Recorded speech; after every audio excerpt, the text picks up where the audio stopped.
मालवाहक जहाज के अंदर का जीवन कैसा होता है? यह जिंदगी दुनिया के किसी भी हिस्से से बिल्कुल अलग है। समंदर की विशालता से लड़ना, लगातार मौत के चंगुल से गुजरना, आपकी जिंदगी को इतना आसान बनाने वालों की जिंदगी आखिर कैसी होती है? आइए देखते हैं। मेयर्स फ्लाइंग कार्गो जहाज। इस प्रकार के केवल 31 कंटेनर जहाज बनाए गए हैं। ये जहाज 1300 फीट लंबे और 193 फीट चौड़े हैं और ऊंचाई 240 फीट। सच कहें तो लंबाई और चौड़ाई का माप सुनकर इसके आकार का अंदाजा लगाना मुश्किल है। अगर आप इस जहाज के डेक पर खड़े होंगे तो आप समुद्र के करीब 200 फीट ऊपर होंगे। अगर आप इस जहाज के कंटेनरों को किसी ट्रेन पर रखना चाहेंगे तो वह ट्रेन 70 मील से भी ज्यादा लंबी होगी। जरा सोचिए कि ये जहाज कितना विशाल है। इस जहाज की अधिकतम वजन क्षमता करीब 2,50,000 टन है। सिर्फ जहाज का वजन 63,000 है, बाकी वजन कंटेनर का है। दिलचस्प बात यह है कि इस कंटेनर जहाजों में टेक नहीं होता, क्योंकि इसका लक्ष्य जितना संभव हो उतने कंटेनर ले जाना है। हालांकि इसमें 23 कंटेनर रखे जा सकते हैं और 21 कंटेनर एक साथ रखे जा सकते हैं। एक लंबे कॉलम में इसकी क्षमता आपके विचार से कहीं अधिक है। आइए जहाज के अंदर चलें।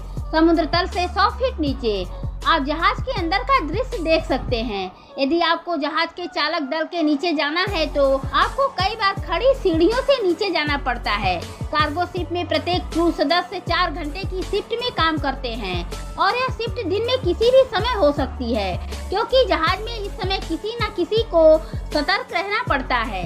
जहाज की विभिन्न मशीनरी का रख रखाव, समुद्र में जहाज को सुरक्षित कराना, खाना बनाना और पुल को साफ रखना चालक दल के सबसे महत्वपूर्ण काम है। लेकिन कंटेनर जहाजों में इन्हें काफी मेहनत भी करनी पड़ती है। क्रू को हर दिन टाइट शेड्यूल रखना पड़ता है। एक बार जहाज पर चढ़ने के बाद उन्हें लगातार 2 से 3 महीने समुद्र में बिताने पड़ते हैं। इस दौरान उनके लिए कोई रास्ता नहीं होता अपने परिवारों के पास लौटने के लिए। कभी कभी उनके साथ संपर्क में रहने और जहाज रुकने तक शहर का दौरा करने का भी समय नहीं होता है, क्योंकि कंटेनर जहाजों को सिर्फ 24 से 48 घंटों में लोड और अनलोड करना होता है। इसलिए जहाज में चालक दल के पास यात्रा का आनंद लेने का समय नहीं होता।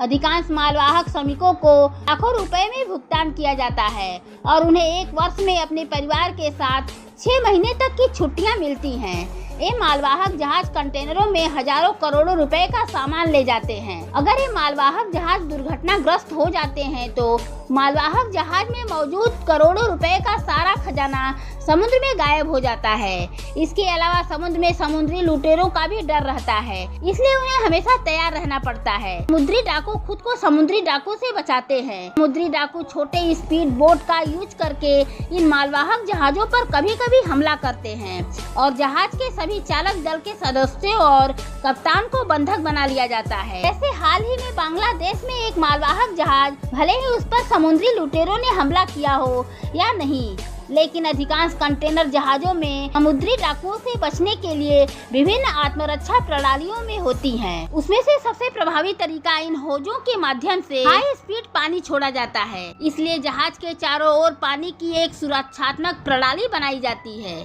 क्योंकि तेज गति के कारण समुद्री डाकू जहाज पर नहीं चढ़ सकते।